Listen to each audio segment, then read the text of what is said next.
नमस्कार साथियों, मैं गोविंद शर्मा आप सभी का स्वागत करता हूं लक्ष्य कंप्यूटर सेंटर पर। आज की हमारी क्लास टैली पर कॉन्ट्रा वाउचर पर होगी। जी हां, आज हम टैली ERP 9 पर कॉन्ट्रा वाउचर के बारे में सीखेंगे कि कॉन्ट्रा वाउचर पर एंट्री कैसे की जाती है। चलिए तो हम चलते हैं कॉन्ट्रा वाउचर की तरफ। साथियों, सबसे पहले कॉन्ट्रा वाउचर का डेफिनेशन हम पढ़ लेते हैं। यहाँ पर कॉन्ट्रा वाउचर की जो शॉर्टकट की है वो F4 है। ठीक है,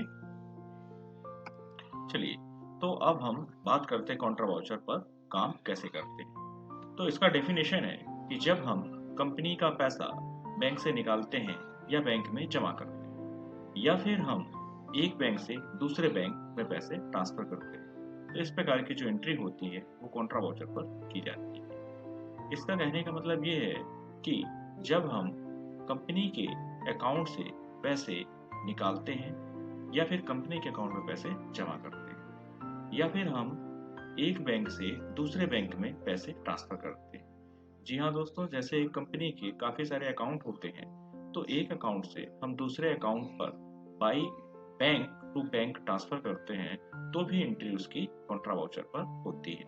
तो इसको ऐसे हम समझ सकते हैं कि कैश टू बैंक या बैंक टू कैश या बैंक टू बैंक अगर कोई ट्रांजेक्शन होते हैं तो इन सभी ट्रांजेक्शनों की एंट्रियां हम कॉन्ट्रा वाउचर पर करते हैं। जब हम किसी ग्राहक से पैसे रिसीव करते हैं तब उसकी एंट्री तो हम रिसिप्ट वाउचर पर करते हैं, लेकिन जब हम बैंक से पैसे निकालते हैं, अपने ही कंपनी के बैंक अकाउंट से जब हम पैसे निकालते हैं तो उसकी एंट्री कॉन्ट्रा वाउचर पर करते हैं।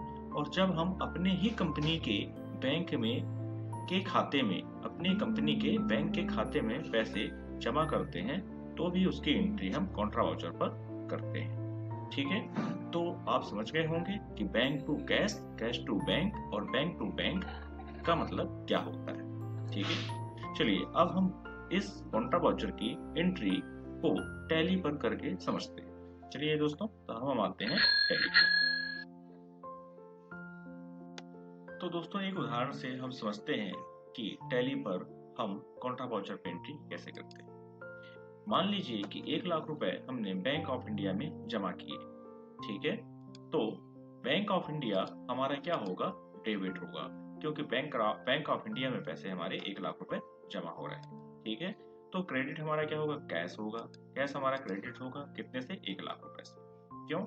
क्योंकि दोस्तों हमने बैंक में 1 लाख रुपए जो जमा किए वह 1 लाख रुपए हमने कैश से निकाले, तो कैश अकाउंट हमारा क्रेडिट हो जाएगा और बैंक अकाउंट जो हमारा होगा वो डेबिट हो जाएगा। तो ये हमारे कैश आ गए और ये हमारा आ गया बैंक। तो चलिए अब हम अपने कैश को बैंक में जमा करते हैं, जो कि हम टैली ERP 9 पर एंट्री करके सीखते हैं।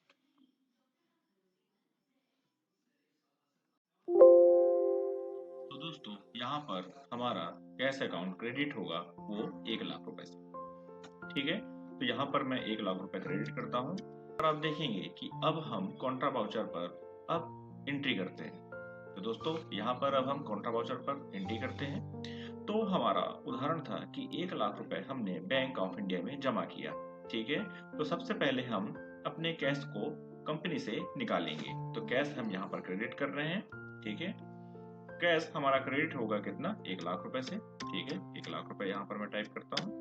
ठीक है, ये मेरे 1 लाख रुपए आ गए और फिर मैं इंटर करता हूँ। जैसे मैं यहाँ पर एंटर करूंगा तो आप देखेंगे टैली पर क्रेडिट के बाद स्वतः ऑटोमेटिक ही डेबिट ऑप्शन ओके हो जाता है। ठीक है, अब यहाँ पर आप देखेंगे एक चीज और भी कि जैसे मैं यहाँ पर 1 लाख रुपए मैंने यहाँ पर क्रेडिट किया तो बची हुई मेरी जो रकम है वो 1,20,000 रुपए यहाँ पर शो होना शुरू हो गई। मतलब टैली हमको ये भी बता रहा है कि यहाँ पर आपके पास अब टोटल के पैसे कितने बचे हुए हैं, कि यहाँ पर अब आपके पास पैसे कितने बचे हुए हैं। उदाहरण के तौर पर दोस्तों, अगर मैं यहाँ पर अमाउंट कम है और मैं यहाँ पर ज्यादा अमाउंट निकालूंगा तो उसको टैली यहाँ पर नेगेटिव पॉइंट भी देना शुरू कर देगा। अगर यहाँ हम समझते हैं हमारे पास टोटल पैसे कितने हैं, 2,20,000 रुपए, और यहाँ पर मैं करता हूँ 2,50,000 रुपए। तो आप देखेंगे जैसे यहाँ करूंगा तो यहाँ पर ये ऑप्शन आना शुरू हो गया है कि नेगेटिव कैश माइनस 30,000 रुपए। यहाँ पर कि हमारा जो कैश है वो 30,000 रुपए कम है 2.5 लाख रुपए से। ठीक है। इसके बाद भी अगर मैं यहाँ एंटर करूंगा तो आप यहाँ पर देख सकते हैं कि क्या हो गया, यहाँ पर जो अमाउंट है वो रेड कलर से आना शुरू हो गया। तो ये बहुत अच्छी चीज़ है दोस्तों। यहाँ पर हमको टैली बताता है कि आपके अकाउंट पे जो पैसे वो कम है और उसके बाद भी आप वहाँ पे फीडिंग अधिक कर रहे हैं। ठीक है, चलिए तो उसको मैं सुधार देता हूँ, हमको ऐसा नहीं करना है। ठीक है, तो ठीक 1 लाख रुपए हम यहाँ पर क्रेडिट कर रहे हैं। ठीक है, डेबिट। अब डेबिट किस में कर रहे हैं हम? बैंक ऑफ इंडिया में। ठीक है, तो यहाँ पर देखेंगे दोस्तों, यहाँ पर जो लेजर है, लेजर में यहाँ पर टोटल अभी किसका हमने बनाया हुआ है? कैश का। तो बैंक ऑफ इंडिया यहाँ पर हमारा नहीं है, तो क्या करते हैं हम? बैंक ऑफ इंडिया यहाँ पर हमको बनाना है, तो लेजर बनाना है बैंक ऑफ इंडिया का। तो लेजर बैंक ऑफ इंडिया बनाने के लिए हम अल्ट के साथ सी प्रेस करेंगे। ठीक है, अल्ट के साथ प्रेस किया। जैसे अल्ट के साथ हम सी प्रेस करते हैं तो यहाँ पर लेजर क्रिएशन आप देख सकते हैं, लेजर क्रिएशन ऑप्शन आ जाता है जहाँ पर सेकेंडरी लिखा हुआ है। क्यों? क्योंकि हम बाउचर के अंदर लेजर बना रहे हैं, इसलिए यहाँ पर सेकेंडरी लिखा हुआ है, और बाउचर के बाहर जाकर हम बनाएंगे तो वहाँ पर प्राइमरी लिखा होगा। ठीक है, चलिए तो हम यहाँ जल्दी से बनाते हैं, बैंक ऑफ इंडिया। ठीक है, बैंक ऑफ इंडिया हमने किया। अब दोस्तों बैंक ऑफ इंडिया में यहाँ पर क्या आएगा? बैंक ऑफ इंडिया का अंडर ग्रुप आएगा बैंक, तो यहाँ पर हम बैंक बनाते हैं। ठीक है, बैंक सेलेक्ट करते हैं, बैंक। बैंक जैसे ही हम यहाँ सेलेक्ट करेंगे तो यहाँ आप देख सकते हो लिस्ट ऑफ ग्रुप यहाँ पर आना शुरू हो जाता है। तो बैंक किस में आएगा? बैंक ऑफ इंडिया जो हमारा है वो बैंक अकाउंट के अंदर ही आता है। ठीक है, तो बैंक ऑफ, यहाँ पर हम लेते हैं list, bank of India bank account के अंदर आएगा। ठीक, यहाँ पर और फिर एंटर करते जाना है। ठीक, ये यहाँ पर हमारा आ गया 1 लाख रुपए अमाउंट। ठीक, इसके बाद यहाँ पर हम ट्रांजैक्शन हिस्ट्री भी यहाँ लिख सकते हैं कि कहाँ से हमने रिसीव किया, क्या कैसे चीजें। ठीक है, अब यहाँ पर आप देखेंगे कि डेमोनी, यहाँ पर आप देखेंगे कि डेनोमिनेशन, यहाँ पर आप देखेंगे कि नोटों की संख्या यहाँ पर पूछ रहा है कि हम जो पैसे बैंक से, जो हम पैसे बैंक में जमा कर रहे हैं उनकी नोटों की संख्या क्या है। अगर आप यहाँ पर आप देखेंगे कि नोटों की संख्या पूछ रहा है कि कौन कौन सी नोटों की, यहाँ पर आप देखेंगे कि नोटों की संख्या पूछ रहा है, उसमें विवरण हमको देना है कि हमने जो नोटों की संख्या कितनी, 1 लाख रुपए में संख्या, नोटों की संख्या कितनी है जो हमने 1 लाख रुपए में जमा किया हुआ। तो दोस्तों यहाँ पर देखेंगे कि आप 1 लाख रुपए पर नोटों की संख्या पूछ रहा है। अगर ये फीडिंग आपको ऑन रखनी है तो आप रख सकते हैं, अदरवाइज इसको आप स्किप भी कर सकते हैं। ठीक है, चलिए तो मैं इसको क्लिक करता हूँ। यहाँ पर कोई संख्या है, मान लीजिए 500 कितने, तो यहाँ पर 500 की, तो मैं यहाँ कर देता हूँ 500। तो 1000, ये कितना हो जाएगा? ये नेगेटिव पॉइंट बता रहा है। यहाँ पे आप चेक कर सकते हैं, टोटल टैली हमारी काउंटिंग भी करके बता रहा था, ये मेरा रॉन्ग है। ठीक है, यहाँ पर मैं करता हूँ 200, ये अब मेरा राइट है। दोस्तों आपको हर एक पॉइंट पर टैली नेगेटिव और पॉजिटिव दोनों ही संकेत आपको देता है। ठीक है, एंटर कर सकते हैं। ठीक, अब यहाँ पर हम नरेशन लिखेंगे। मैंने पहले भी बताया है कि नरेशन नॉन अकाउंटिंग वालों के लिए होता है, जिससे हम टैली का सार निकाल सकते हैं। तो यहाँ पर हम नरेशन टाइप कर देते हैं, बिंग अमाउंट डिपॉजिट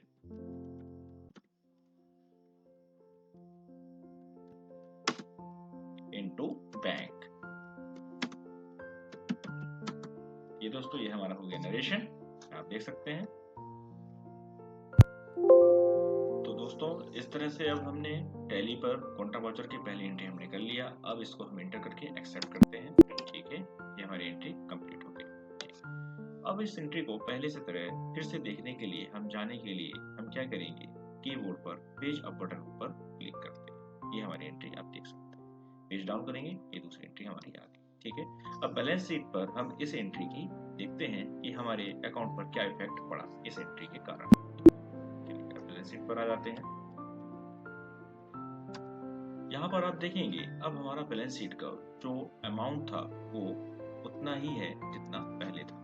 जैसे आप यहाँ पे देख लीजिए, कैपिटल अकाउंट पर 2 लाख रुपए यहाँ पर दिखाई दे रहे हैं और करंट एसेट पर कितने हमारे 2,20,000 रुपए दिखाई दे रहे हैं। अब यहाँ पर प्रॉफिट एंड लॉस अकाउंट हमारा लॉस अकाउंट कितना है, हमारा यहाँ पर अमाउंट कितना है उस अकाउंट पर, हमारा अमाउंट है 20,000 रुपए। तो दोनों को हम यहाँ पर देखेंगे तो 2,20,000 रुपए यहाँ पर भी है और 2,20,000 रुपए यहाँ पर भी, दोनों सेम। जैसा कि मैंने पहले ही बताया था कि हम कॉन्ट्रा वाउचर पर जब एंट्री करते हैं तो वहां पर अमाउंट हमारा सेम रहता है। क्यों?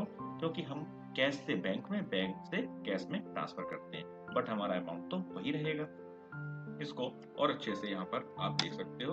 यहाँ अब देखिए, पहले यहाँ पर क्या था, पहले हमारा था कि कैश इन हैंड यहाँ पर हमारे 20,000 रुपए थे और बैंक अकाउंट पर हमारे कितने थे, 2 लाख रुपए थे। अब यहाँ पर क्या हो गया, हमारा कैश इन हैंड जो हमारा दिया हुआ है वहां पर 1,20,000 रुपए हो गए, क्योंकि हमने बैंक से 1 लाख रुपए निकाल लिए और बैंक में जो 2 लाख थे वो क्या हो गए, 1 लाख रुपए हो गए। फिर भी हमारा टोटल अमाउंट कितना होगा, 2,20,000 रुपए। ठीक है, तो इसको मैं स्किप कर देता हूँ। तो आई होप दोस्तों आप समझे होंगे कि कॉन्ट्रा वाउचर की एंट्री बैंक पर कैसे की जाती है और इस एंट्री का आपके टैली अकाउंट पर क्या प्रभाव